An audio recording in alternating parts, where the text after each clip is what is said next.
Have you ever wondered why, despite your best efforts to seize control of your life, some patterns seem to repeat themselves endlessly?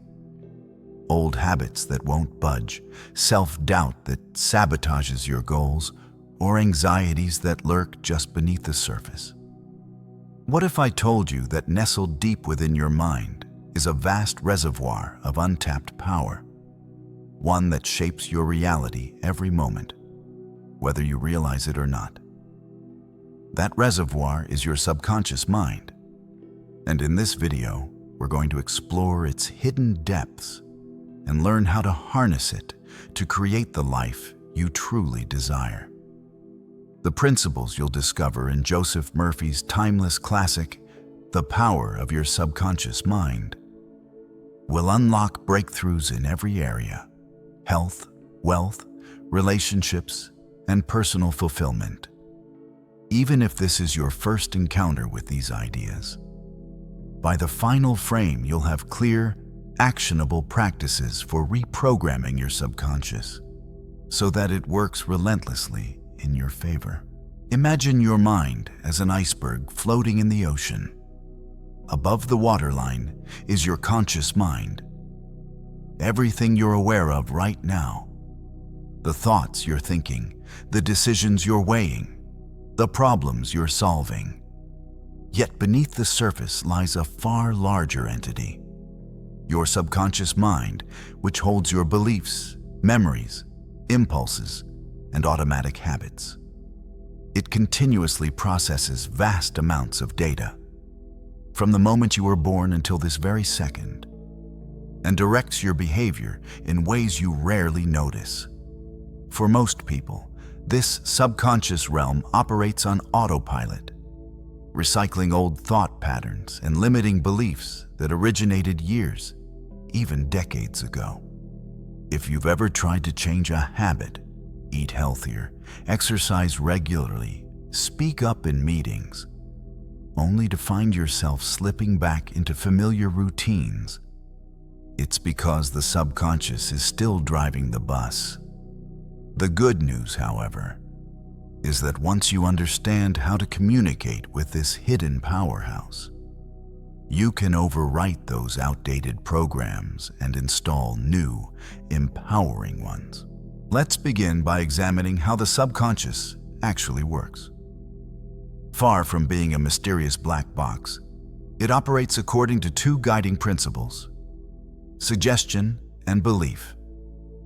Any idea, image, or feeling you repeatedly feed into your mind, whether through conscious thought, spoken words, or vivid imagination, takes root in the subconscious. Over time, as these suggestions become more entrenched, the subconscious treats them as truth, regardless of whether they align with objective reality. That's why a child who grows up believing they're klutzy will unconsciously seek out evidence to prove that belief, tripping over shoelaces, knocking over glasses, or fumbling with buttons.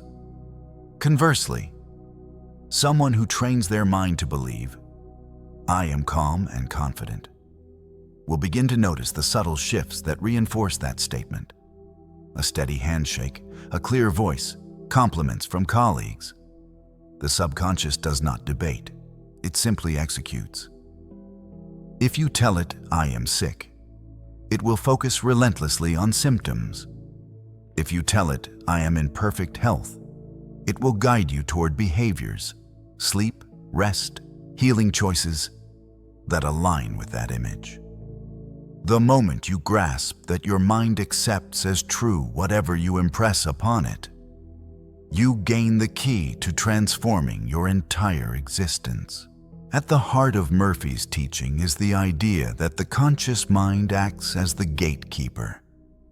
It must deliberately choose which suggestions to send downward to the subconscious. And to do that effectively, we need to become vigilant observers of our internal dialogue, identifying thoughts that serve us and those that hinder us.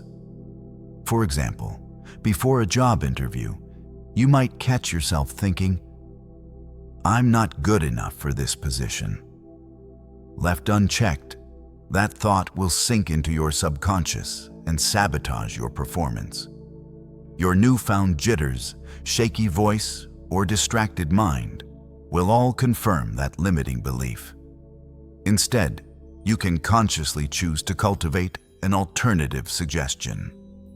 I am well prepared, capable, and deserving of success. By repeating that phrase silently or aloud, visualizing yourself speaking confidently and feeling the calm assurance in your chest, you impress upon the subconscious the precise image you want to embody.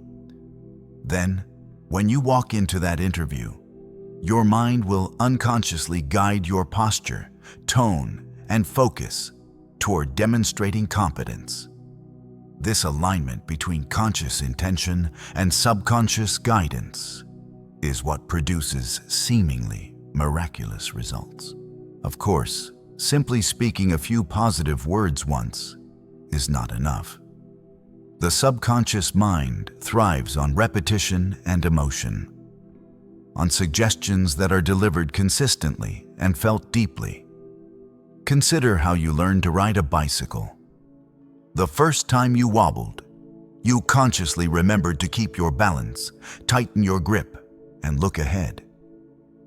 But over subsequent tries, the mechanics of pedaling, steering, and balancing sank into your subconscious. Eventually, you could ride without thinking.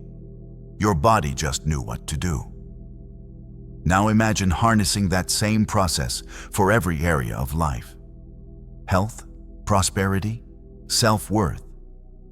By consciously choosing empowering beliefs and impressing them upon your subconscious, through repetition, visualization, and heartfelt feeling, you lay down new neural pathways until those thoughts become automatic. The stage is set for transformation. A fundamental technique Murphy emphasizes is the practice of mental imagery. When you imagine a desired outcome with vivid sensory detail and, crucially, with genuine emotion, your subconscious absorbs this perceptual data as though it were real. Suppose your goal is to improve your health. Rather than simply saying, "I want to get in shape," you sit quietly, close your eyes, and visualize yourself exercising easily, feeling the strength in your muscles, breathing deeply as your heart rate rises, noticing how the sunlight filters through the gym windows. As you do this, you evoke feelings of vitality, joy, and accomplishment.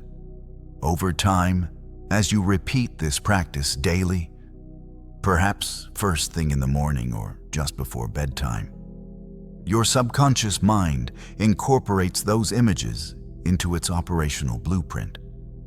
It doesn't ask whether you currently possess that strength. It only registers that this is the desired state, and it guides your conscious self toward habits that manifest it. Choosing healthier foods, seeking out a training partner, waking up earlier to exercise. This vivid mental rehearsal primes every cell in your body for action. Equally powerful is the practice of affirmation, which is simply a way of framing those suggestions in clear, concise statements, often in the present tense. Affirmations must be positive, stating what you want, not what you don't want. Personal, phrased as I statements, and repeated consistently to take hold. For instance, if you wish to enhance your financial situation, you might choose an affirmation like, "I am open to all the wealth the universe has to offer," or "Money flows to me easily and abundantly." Say it aloud each morning with conviction, write it in your journal before bed, and let the words resonate through your entire being. At first, your conscious mind will notice a disconnect. "But I'm barely making ends meet." That's natural. because you're creating a new frequency that your subconscious hasn't experienced before. Persist through the initial awkwardness. As you keep feeding the subconscious this positive suggestion, ideally accompanied by a mental image of seeing your bank balance climb or hearing the thank you note from a grateful client, you build momentum. The subconscious responds by aligning your thoughts, intuition, and actions with a new belief, creating opportunities for income to appear. A timely contract, an unexpected referral, or a fresh idea that leads to a profitable venture. Another cornerstone of Murphy's approach is the recognition that the subconscious has no sense of humor and doesn't distinguish between benevolent and malevolent suggestions. If you worry excessively about getting sick, what if I develop that cough I had last year? Your subconscious hears it as a command to generate illness. That's why persistent anxiety about health can exacerbate actual physical symptoms. Instead, when you catch yourself slipping into what-if territory, you need to consciously interrupt that train of thought and replace it with something like, "Every cell in my body radiates health and vitality," or "I am surrounded by divine protection." Once you consistently feed the subconscious these empowering images, your physical body often follows suit. Stress levels drop, immune function improves, and you find yourself making healthier choices instinctively. This interplay between mind and body underscores the importance of monitoring not only what you think, but how you feel. Emotional states are the currency your subconscious uses to decide which suggestions to prioritize. Joy, gratitude, faith, and love all carry high vibrational value and unlock the subconscious's creative energies, while fear, doubt, and resentment send the opposite signal and lead to contraction. To illustrate how these principles work in practice, let's examine a real-life example that recurs throughout Murphy's book. A woman struggling with chronic back pain for years. No amount of physical therapy, medication, or rest offered lasting relief. Desperate, she began to explore the possibility that her pain had roots in her subconscious beliefs, messages she had internalized during childhood, such as, "I must always put others first," or "It's selfish to care about my own needs." She realized that her spine was literally carrying the weight of these unspoken convictions. With guidance from Murphy's techniques, she started a practice of daily visualization. She closed her eyes and pictured her spine bathed in golden, healing light. She imagined each vertebrae aligning perfectly, muscles loosening, tension draining away. As she visualized, she repeated affirmations. "My body is strong, flexible, and perfectly aligned. I deserve comfort and ease." She paired these mental exercises with sincere gratitude for her body's innate capacity to heal. Within weeks, the constant ache softened. After a few months, it disappeared entirely. Her doctors could not explain the sudden improvement, but she knew it was the result of rewiring her subconscious from the inside out.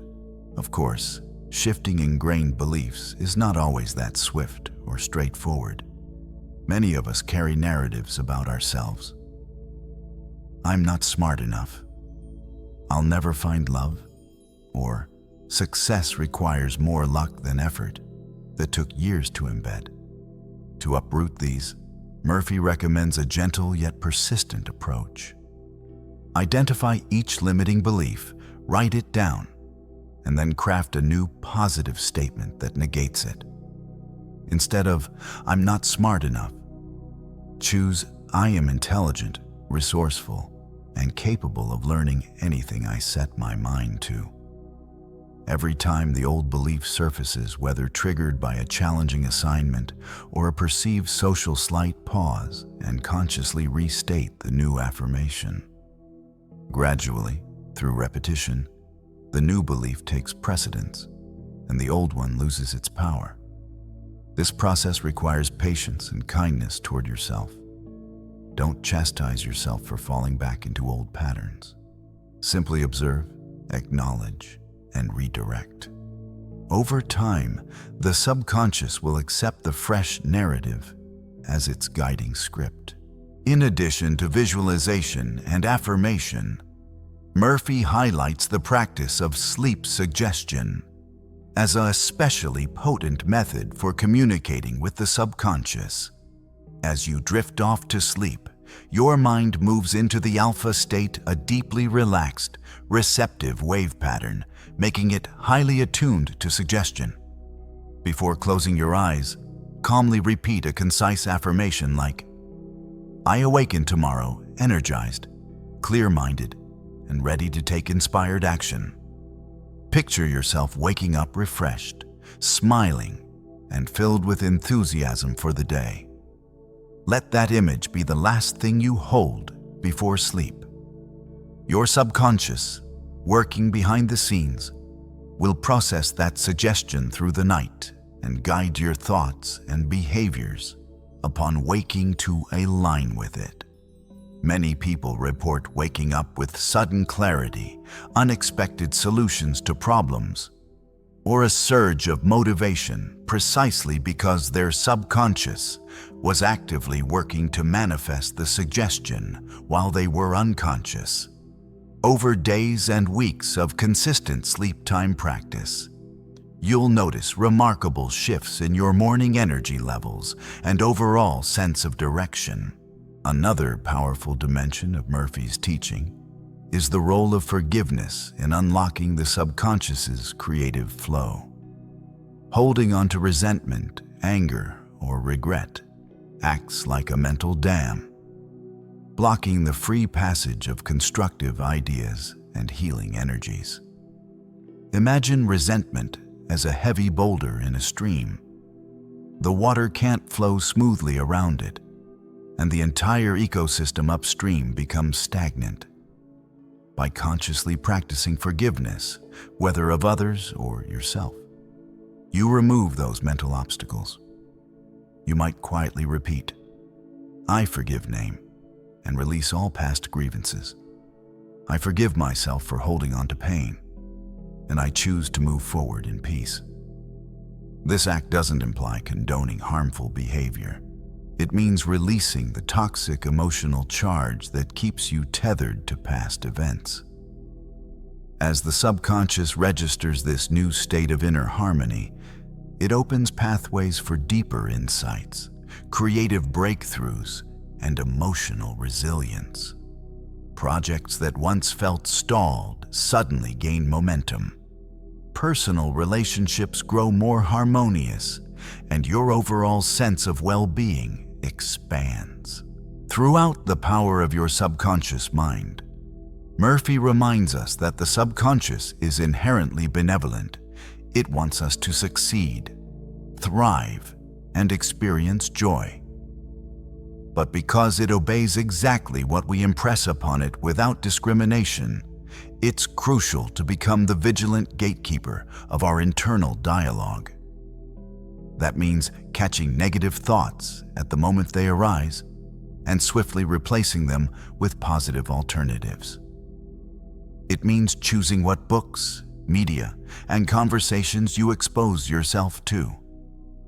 Because every external input becomes raw material for the subconscious to process. If you fill your environment with negativity, sensationalized news, cynical talk shows, or toxic social media feeds, the subconscious absorbs that too, perpetuating fear and doubt. Conversely, if you regularly immerse yourself in uplifting stories, inspiring podcasts, and supportive communities, you're giving your subconscious the fuel it needs to craft a more positive reality. As you practice these techniques, visualization, affirmation, sleep suggestion, and forgiveness, remember that consistency is paramount. Just as watering a plant only once won't produce a bloom, sporadic efforts will yield minimal results. Set aside dedicated time each day for your mental exercises. Begin and end your day with affirmations.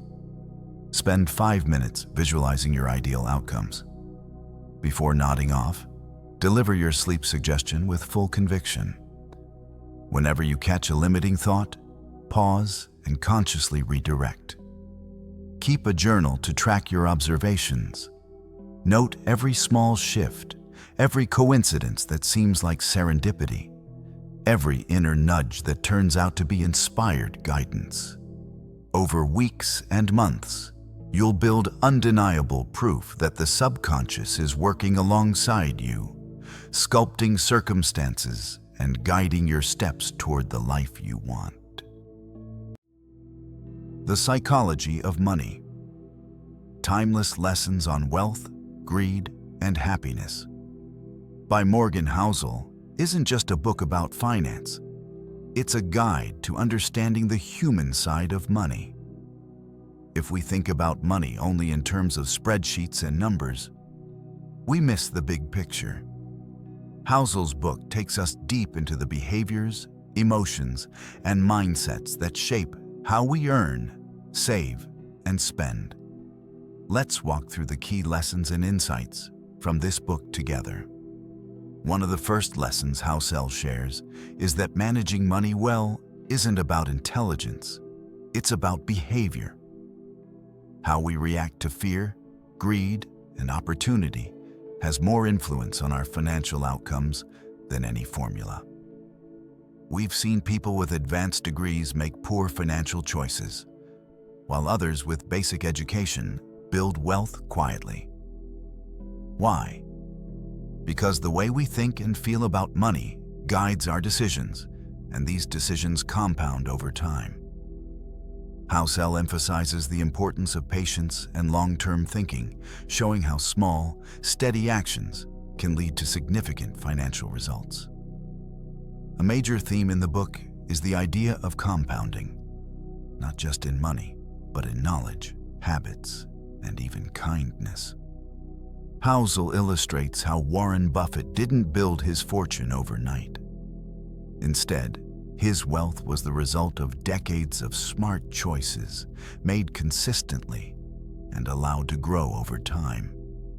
This lesson reminds us that the power of compounding isn't something we see day to day, but it becomes obvious over years and decades.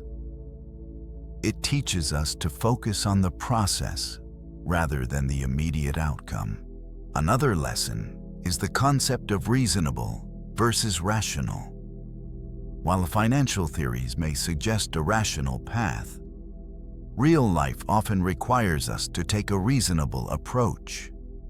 For example, it might be rational to invest aggressively to maximize returns. But if that keeps you up at night or tempts you to sell during a market dip, it's not reasonable for you. Housel encourages us to align our financial strategies with our personal comfort level. After all, money is a tool for living, not a scorecard. Housel also explores the role of luck and risk in financial outcomes. He reminds us that success isn't always the result of skill alone, and failure isn't always due to poor decisions. Randomness plays a significant role. We should be humble about our wins and empathetic about others' losses. This lesson teaches us to focus on what we can control: our savings rate, our spending habits, and our investment choices, while acknowledging that outcomes can still vary. Another core idea is the importance of saving. Housel makes it clear that wealth is not about flashy lifestyles or high incomes. It's about how much you keep. Even moderate earners can build financial stability and freedom through disciplined saving. He highlights that saving isn't just for emergencies. It's a form of freedom that allows us to make choices without being chained to a paycheck. Saving buys us time, flexibility, and peace of mind. The book also touches on the dangers of envy and comparison. Housel points out that we often compare our financial lives to those of others, especially in the age of social media. But everyone's circumstances are different, and trying to keep up can lead to poor financial choices.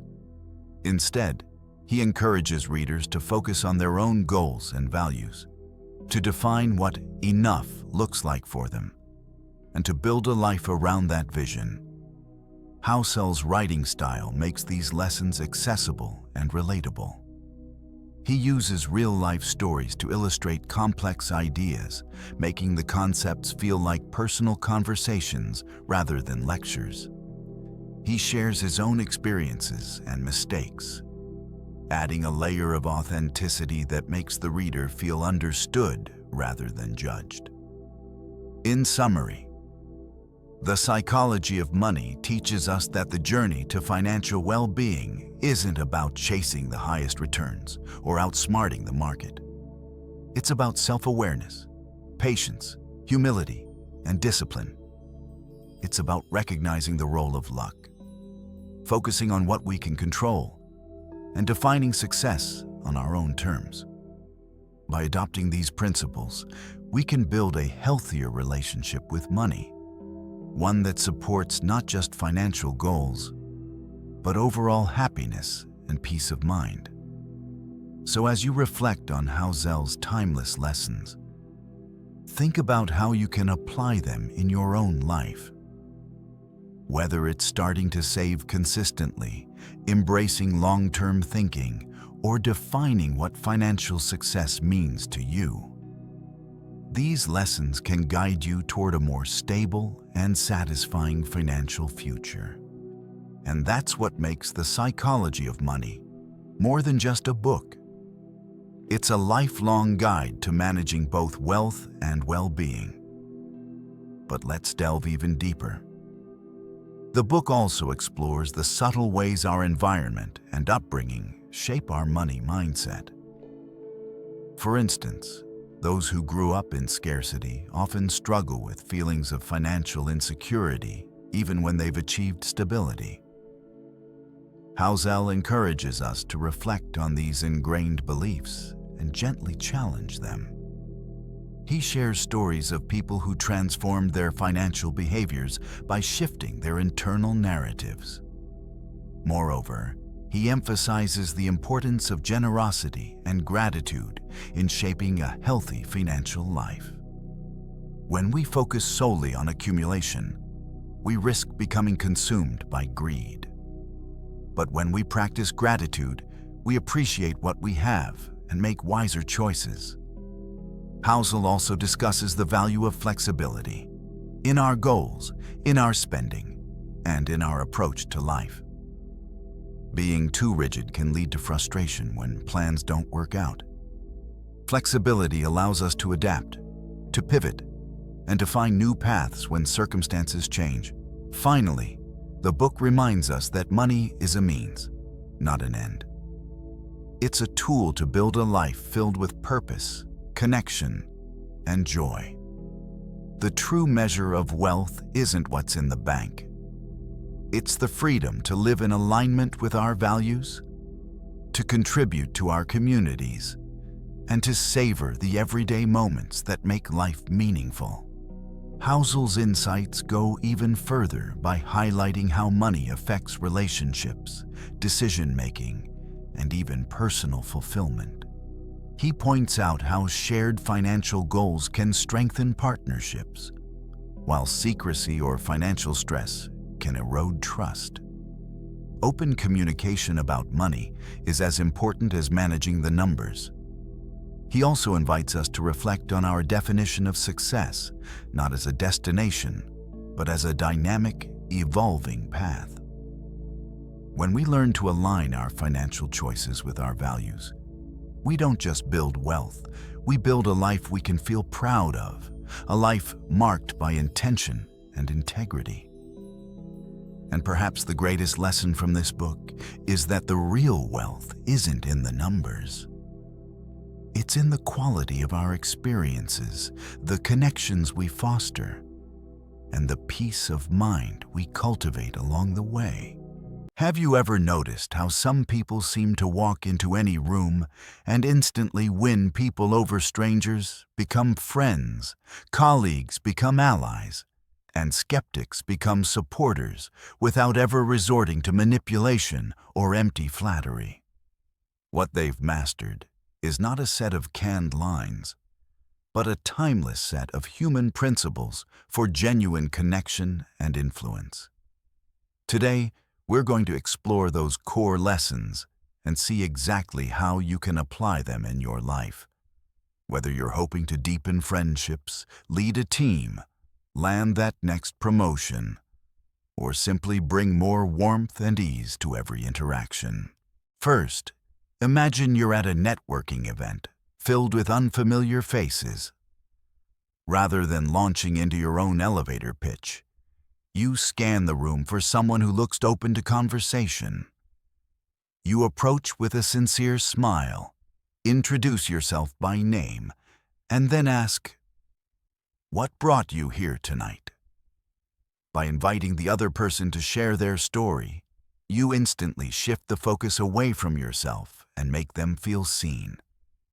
This simple act of genuine interest not only builds rapport, but also gives you insight into their passions and priorities, information you can later draw upon to nurture the relationship. Once the conversation is flowing, one of the most powerful techniques is to remember and use their name. If you meet someone named Elena, make a conscious effort to repeat, "It's a pleasure to meet you, Elena," and sprinkle her name throughout your chat. Our own names are the sweetest sounds to our ears, and hearing it again makes us feel valued and respected. In one real-life example, a team leader at a mid-sized firm began greeting every colleague by name each morning.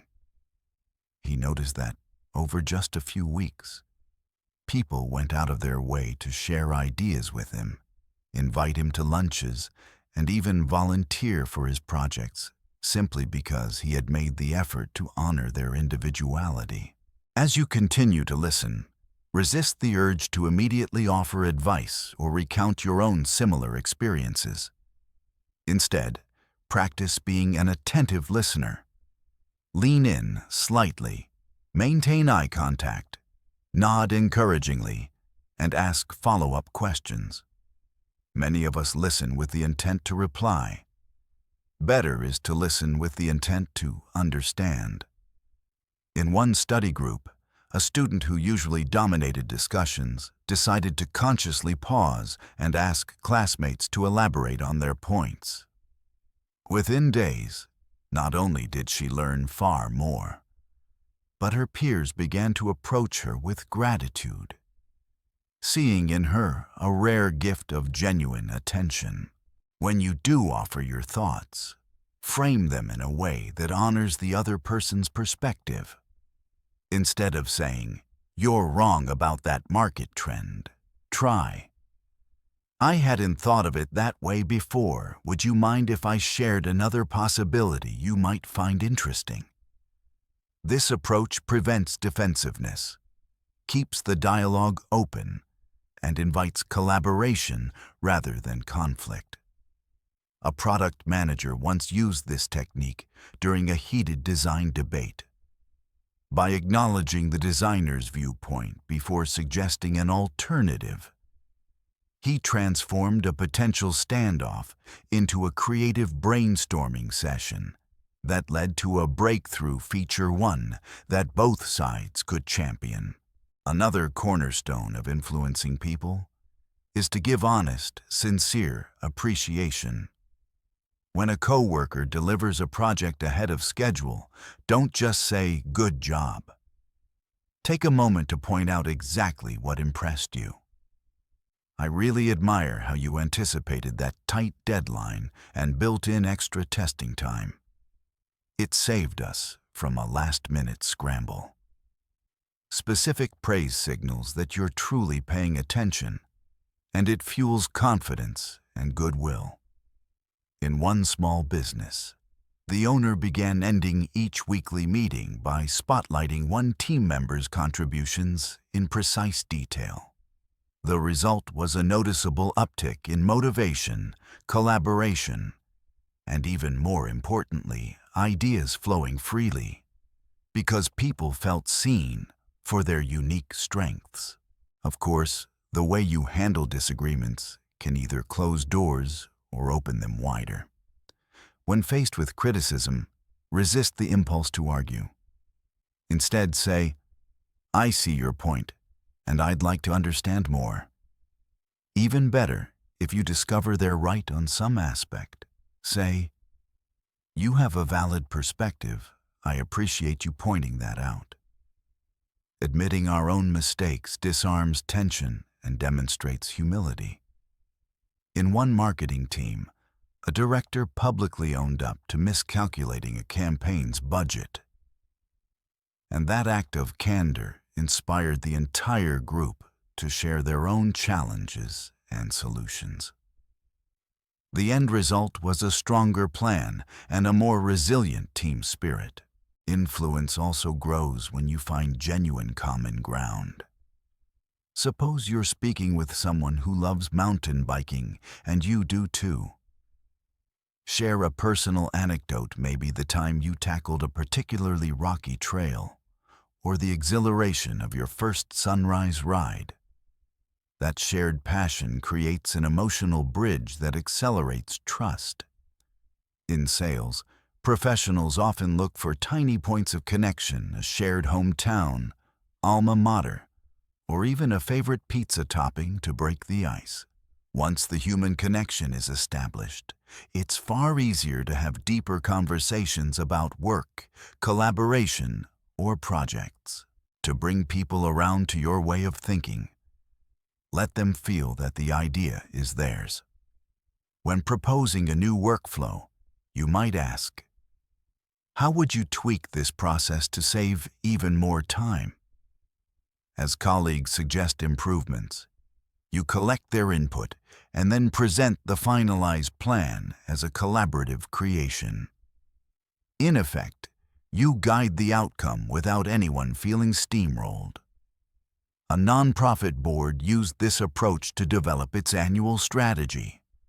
Rather than dictate objectives, the chair facilitated small group discussions and then wove their best suggestions into the final document. Board members felt ownership and excitement, leading to smoother execution and higher fundraising outcomes. Stories and vivid details also make your ideas stick. If you're pitching a new client onboarding process, don't simply list bullet points. Recount a real scenario. Describe how a previous client felt overwhelmed on their first day, the miscommunication that followed, and how a small tweak, like a personalized welcome email, improved satisfaction by 30%.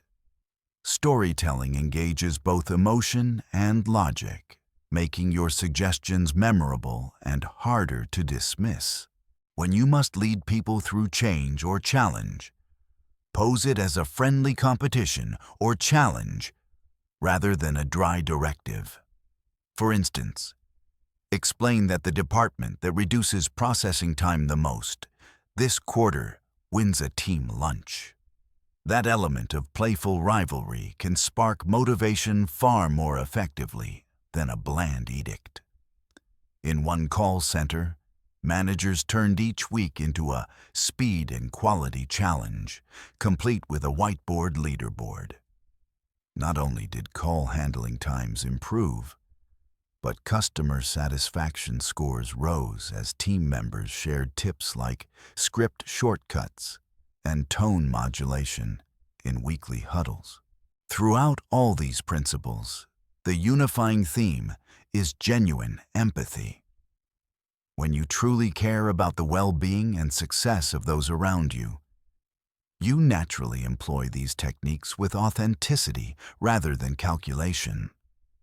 Your warmth becomes a magnet, drawing others toward you and making them more open to your ideas. And this isn't just about getting people to like you for personal gain. It's about creating an environment where trust, creativity, and collaboration flourish, whether at home, at work, or among community groups. So the next time you step into a meeting, attend a social gathering, or even strike up a chat in line at a cafe, remember these guiding lessons. Be genuinely interested. Smile with sincerity. Call people by name. Listen attentively. Discuss others' interests. Offer thoughtful praise. Admit your own errors.